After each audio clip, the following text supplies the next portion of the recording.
The goal of our device is to allow our client Caitlin to be able to operate her TV and DVD on her own without the help of other PHSS workers. Caitlin has very little ability to communicate through speech and has coarse motor movements. As a result of her disability, she is unable to use a regular or a voice command remote control. Our client needs to be able to turn on and off her TV and play and pause the DVD player.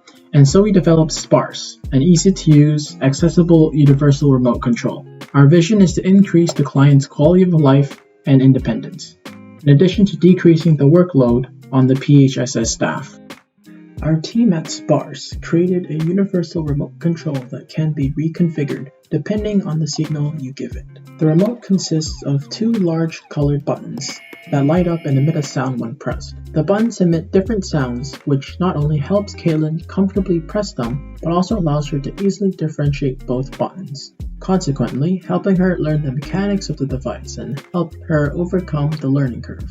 One button is to turn the TV on or off, and the other button is to play and pause the DVD player. The device comes with straps that allow the PHSS workers to attach the remote to her wheelchair or to the bedside rail. This is really beneficial as it reduces the workload on the workers and allows Caitlin to be more independent. The device's edges are wrapped with soft foam pool noodles to keep our client safe in case she were to hit the edges of the device.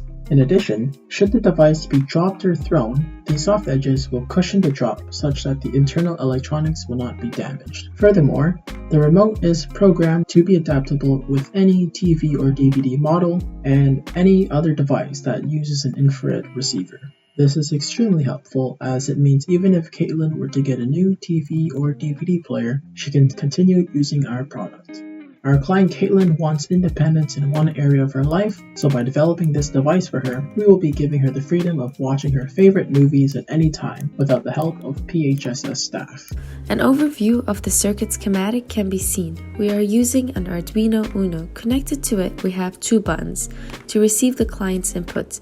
The buttons displayed are mini buttons, but as you can see, these mini buttons are stuck to the inside of the big arcade type buttons discussed earlier.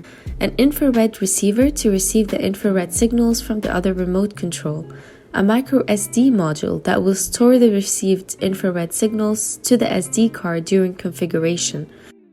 An infrared LED sends infrared signals when the button is pressed. A transistor NPN will ensure that infrared LED receives enough current to send a strong enough signal. Note, due to COVID-19, we were unable to purchase a transistor, so the signal being sent is weak and the remote has to be less than 50 centimeters from the TV to operate. Finally, the circuit is powered by a battery bank which can be recharged through a charger hole in the box. All these different components are soldered into a protoboard to make sure the connections don't become loose.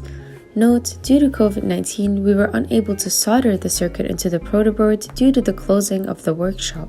The circuit is then secured tightly inside the box to allow little to no movement of the wires and is protected by polyethylene foam to ensure it doesn't get damaged when dropped. Now, let's take a look at the code. First, we define the variables. Then we go into setup, during which we read the SD card. The card has two files for button 1 and 2.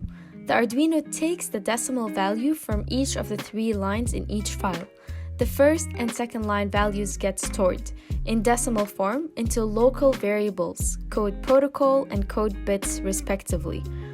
The third line contains the decimal value of the infrared signal that the button sends. This line gets converted from decimal to hex and is stored into a local variable called code value. Using the millis function, if the button is pressed for less than 5 seconds, it is identified as a short press, and the infrared signal from code values identified earlier gets sent. If pressed for more than 5 seconds, the remote goes into configuration mode. Here, the remote waits for 5 seconds to receive an infrared signal. The received signal is decoded, and its value, frequency, and protocol are identified. Each value is then saved into a local variable, and these variables are saved into the file for the respective button pressed in the SD card.